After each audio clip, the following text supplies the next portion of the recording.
Salam jumpa.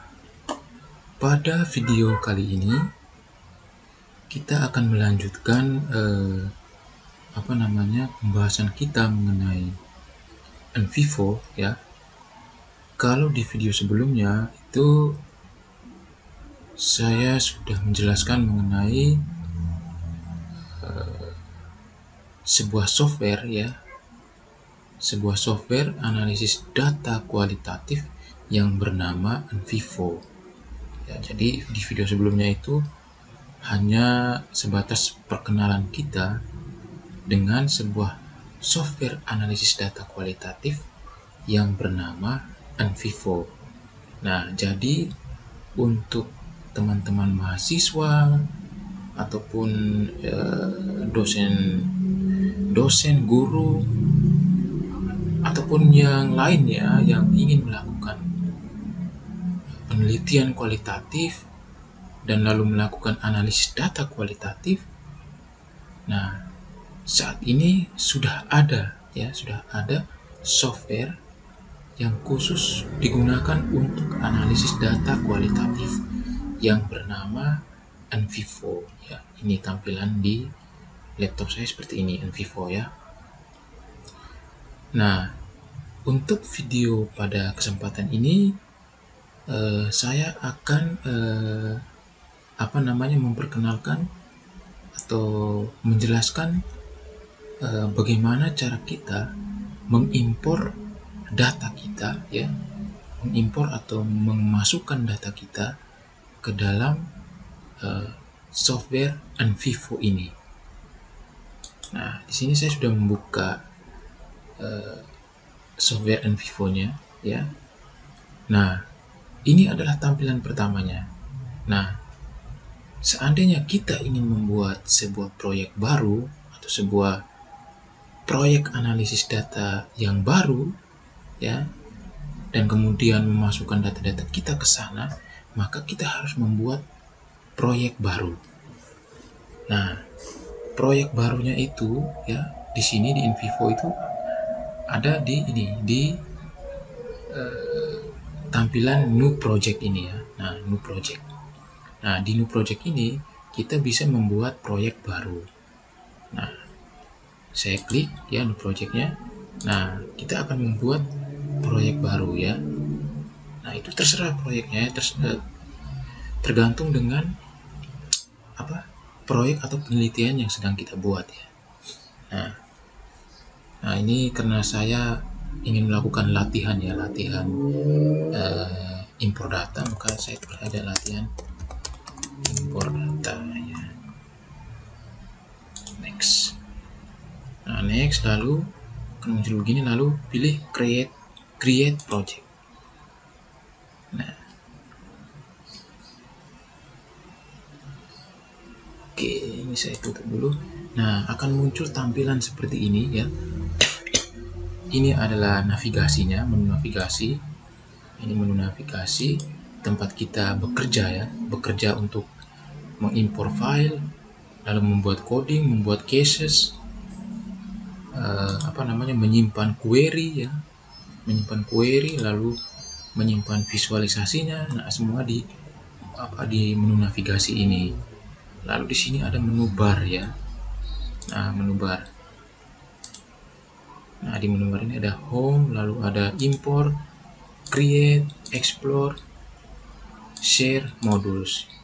Nah, untuk kali ini ya, saya akan menjelaskan mengenai cara kita mengimpor data kita ya. Nah, NVivo ini itu software yang sangat user friendly ya. Cara kita mengimpor data pun itu bisa dengan beberapa cara gitu. Jadi tidak hanya satu cara gitu. Tidak hanya satu cara, tapi bisa dengan beberapa cara. Nah, sehingga NVivo ini dikatakan sebagai software yang user friendly. Nah, yang pertama-tama bisa lewat ini ya. Lewat menu bar impor ini.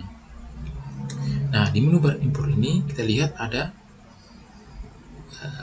kita bisa mengimpor project yang sudah kita buat misalnya ini. Nah, ini proyek yang sebelumnya sudah pernah kita buat. Nah, itu bisa kita masukkan proyek itu, kita mengimpor lagi proyek itu ke dalam Envivo. Nah ini. Lalu ini Encapture. Encapture ini untuk data-data yang berasal dari sosial media atau dari web. Nah, sosial media atau web gitu. Nah ini bisa menggunakan Encapture. Nah, mungkin saya tunjukkan caranya ya. Nah, untuk menggunakan Encapture ini ya, kita memerlukan ini Google Chrome ini ya, search engine gitu. Search engine. Karena Encapture-nya itu apa ya?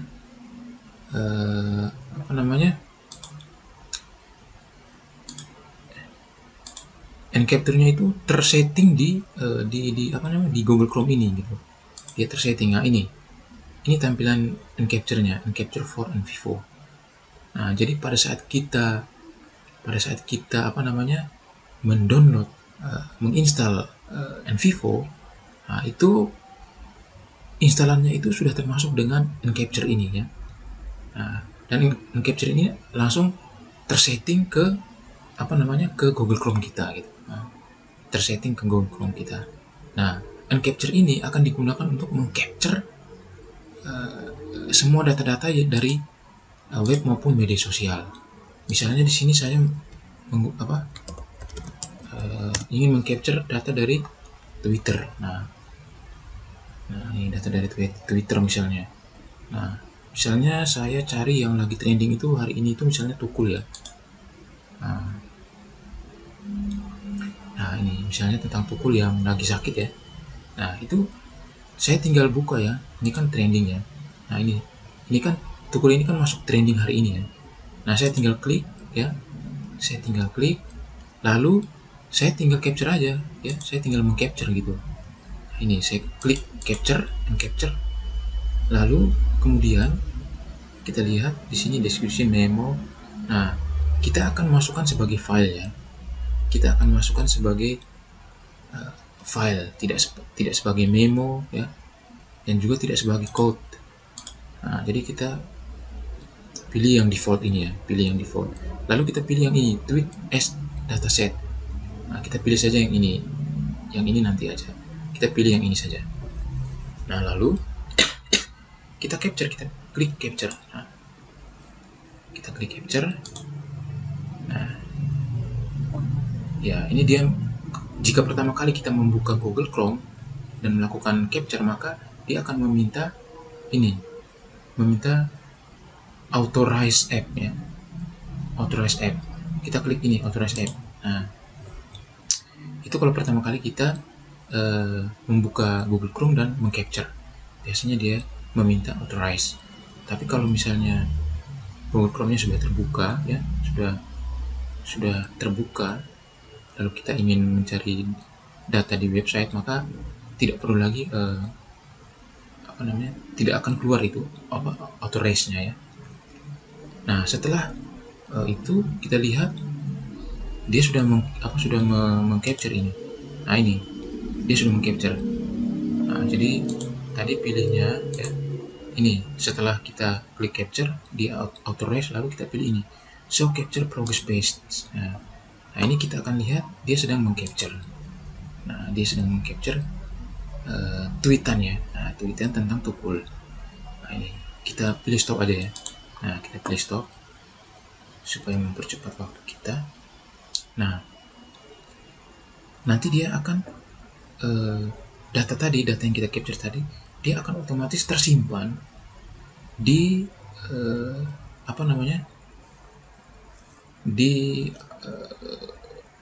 di laptop kita ya.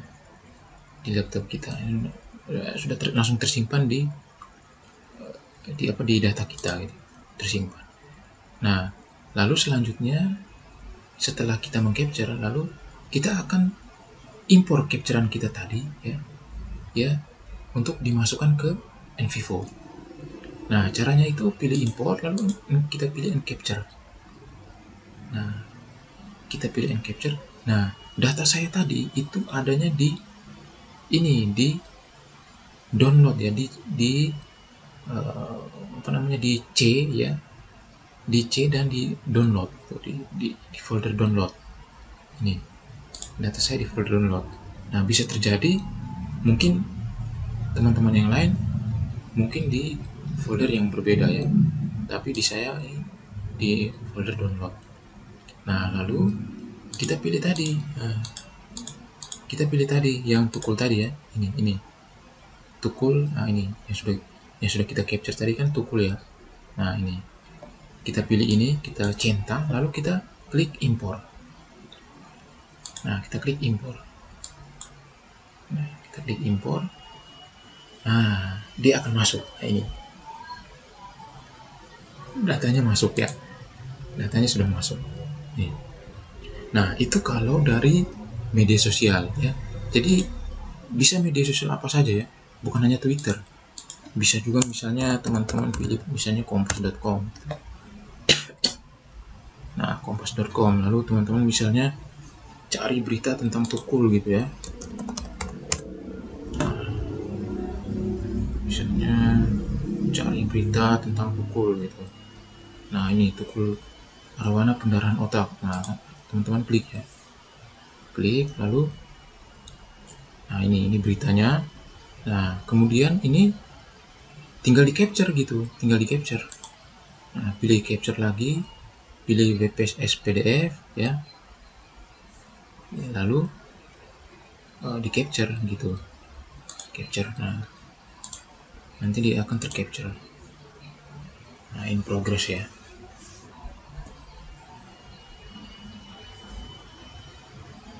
In progress.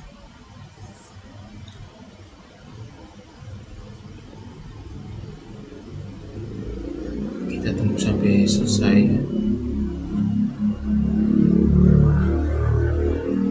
Nah, ini mungkin lama karena kita tadi mengcapture-nya itu sudah ya, sudah ini sudah. Nah, tinggal kita masukkan lagi. Kita pilih lagi and capture ya. Kita pilih lagi and capture. Nah, kita pilih lagi tadi tukul arwana ya, ini ya. Nah, ini tukul arwana yang ini. Nah, ini yang dari Kompas ya. Nah, kita centang lalu kita tinggal impor gitu. Nah, tinggal kita impor.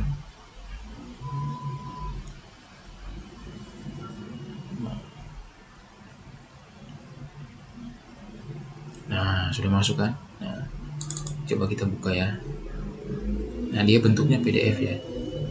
Dia bentuknya, nah ini sudah terimpor ya, tercapture. Nah, ini udah masuk ya. Nah, itu kalau dari media sosial. Nah, sekarang bagaimana caranya kita? Nah, jadi selain lewat ini, selain lewat menu bar and capture, bisa juga teman-teman lewat sini, lewat files ini ya. Cara yang lain itu adalah melalui files ini. Lalu klik kanan, lalu pilih import from. Nah ini bisa import from and capture. Nah, nanti muncul lagi ini ya. Muncul lagi ini. Nah, misalnya pilih ini ya. Nah, pilih ini, masukkan lagi gitu. Nah, masukkan lagi. Nah, masuk lagi kan. Nah, saya lihat saja ya. Jadi bisa lihat situ ya. Nah, itu kalau dari website atau dari media sosial ya. Nah, sekarang bagaimana kalau filenya itu bentuknya dokumen gitu. Bentuknya dokumen, lalu bentuk gambar, video. Nah, itu kita menggunakan ini, menu file ini ya. Nah, menu file, kita pilih menu file. Lalu misalnya saya mau pilih data wawancara ya, dalam bentuk Word ya misalnya. Misalnya saya pilih data wawancara dalam bentuk ini. Saya pilih data wawancara ini misalnya, ini ya. Yang data wawancara. Ini kan bentuknya Word ya, dokumen Word. Mana tadi? Nah, ini misalnya saya masukkan semua ya. Jadi saya tinggal itu centang open. Nah, lalu import.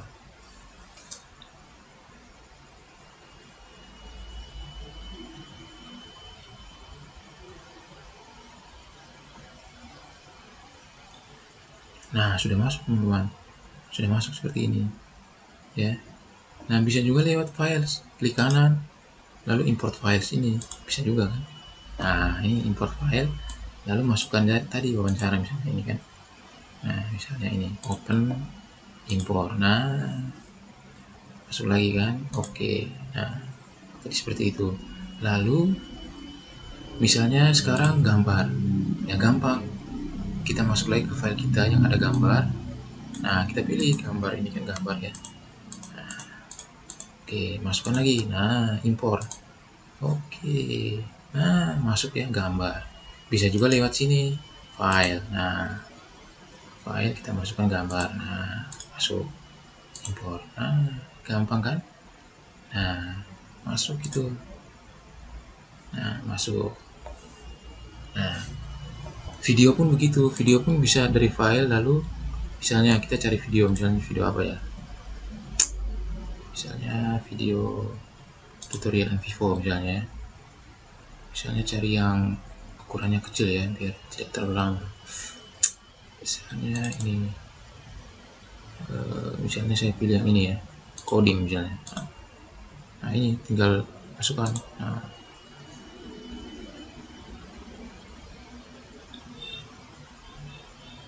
Nah, oke. Nah, masuk. Sudah masuk dia. Mana tadi? Nah, ini masuk ini. Kita lihat ya, bentuknya seperti apa. Nah, bentuknya seperti ini. Nah, ini bentuknya seperti ini. Kita edit. Nah, ini bentuknya seperti ini. Kita play. Nah, itu kita play ya. Nah, itu adalah video. Kalau gambar bagaimana? Nah, gambar. Nah, ini gambar bentuknya seperti ini ya. Nah, ini gambar. Nah, jadi gitu ya. Nah, oke. Nah, itu file import dari file ya. File berbentuk dokumen, lalu foto dan video. Nah, lalu bagaimana kalau file itu bentuknya PDF ya? Nah, PDF juga bisa lewat sini, lewat file ini gitu. Bisa PDF. Nah, misalnya saya cari PDF ini ya. Nah, ini PDF ini misalnya. Saya masukkan. Nah, masuk gitu.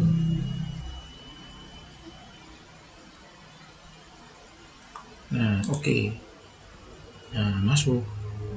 PDF-nya masuk. Ini PDF-nya. Nah, itu. Nah, tetapi bisa juga melalui Mendeley, itu bisa juga ya, bisa juga melalui Mendeley. Nah, misalnya saya buka Mendeley ya, saya buka Mendeley, lalu misalnya saya pilih pelayanan perpustakaan ya, misalnya saya pilih ini ya. Nah, apa namanya, melalui Mendeley ini caranya ini kita punya blok semua ya, blok semua. Jadi kalau misalnya data kita banyak ya, PDF-nya banyak, kita tinggal itu blok ekspor, lalu misalnya ini PDF gitu ya. Nah, kita ganti tipenya menjadi RIS ya. Nah, karena untuk masuk ke InVivo itu dia tipe filenya itu RIS ya. Nah, tipe filenya RIS. Lalu kita simpan misalnya di desktop ya. Kita simpan di desktop. Nah, selanjutnya kita akan masukkan data kita tadi. Misalnya lewat bibliografi ini Mendeley. Nah, kita cari tadi data kita desktop. Jadi ini ya, melalui bibliografi ya. Bibliografi lalu Mendeley, lalu kita cari tadi di desktop ya. Nah, ini PDF. Masukkan. Nah, tadi kalau kita masukkan artikel tadi, kalau menggunakan file, kita tidak akan menemukan ini ya, menemukan tampilan ini ya ketika kita mengimpor gitu. Nah, tapi kalau kita menggunakan Mendeley, menggunakan file RIS, maka waktu kita mengimpor akan muncul tampilan seperti ini. Nah, saat muncul tampilan seperti ini, maka kita hanya mengubah name by ini ya. Kita pilih author dan year. Nah, Ini maksudnya untuk memudahkan kita nanti pada saat kita melakukan coding dan melakukan case classification, itu memudahkan kita gitu. Nah, biasanya penggunaan Mendeley ini untuk misalnya melakukan literature review. Nah, biasanya untuk melakukan literature review itu biasanya akan lebih mudah jika menggunakan Mendeley. Menggunakan Mendeley lalu kita simpan dalam bentuk filenya itu dalam bentuk RIS. Nah, itu akan lebih mudah. Tuh. Nah, lalu import. Lalu kita import ya, setelah kita ganti name by author and year, lalu kita import. Nah, dia akan terimport gitu. Nah, ini udah terimport ya. Ini. Nah, kalau kita menggunakan tadi yang menggunakan Mendeley itu, maka hasil imporan kita tadi itu dia akan juga memunculkan link memo ini. Ada link memosnya. Nah, ini ada link memosnya. Jadi biasanya kalau kita impor melalui Mendeley itu akan muncul juga dengan link memonya. Ini link memo yang tanda ini ya, tanda semacam gembok ini ya. Nah, ini adalah tanda link memo. Kalau kita ke memo misalnya, ini akan muncul di memo tuh, akan muncul di memo file yang tadi kita impor dalam Mendeley tadi, melalui Mendeley tadi. Nah, dia akan muncul di di memo. Nah, di memo itu akan muncul. Nah, biasanya memang penggunaan Mendeley ini itu untuk untuk literature review biasanya. Oke, saya kira begitu ya cara kita mengimpor data dari Mendeley. Tadi juga bisa lewat file sih ya, bisa lewat file import, lalu import from Mendeley. Nah, ini bisa juga. Misalnya ya, saya impor tadi ya PDF, masuk author and year, masuk import. Nah, tuh bisa juga ya. Nah, jadi seperti itu. Nah, jadi seperti itu ya. Ini ada juga untuk SPSS ya. Nah, ini untuk SPSS itu bisa juga ya. Tapi biasanya itu yang SPSS ini itu data-data dalam bentuk data deskriptif ya. Data-data deskriptif. Jadi kalau misalnya data-data kayak analisis korelasi, lalu regresi, itu sepertinya tidak bisa ya. Belum bisa gitu. Mungkin di lain waktu NVivo bisa mengembangkan lagi, dan untuk data-data seperti korelasi, lalu regresi dan segala macam itu mungkin bisa ya. Tapi untuk sementara itu ya, SPS itu hanya untuk mengimpor data-data deskriptif gitu, kayak data-data data-data survei begitu ya. Nah, itu jadi seperti itu. Oke, jadi seperti itu ya cara mengimpor data kita ke dalam Mendeley. Berbagai data dari media sosial, data dari web, data berupa file dokumen, PDF, gambar, video, lalu dari Mendeley. Nah, itu bisa semua ya masuk dalam NVivo ini. Oke, saya kira seperti itu video saya kali ini. Semoga video saya ini bermanfaat. Terima kasih sudah menyaksikan video ini.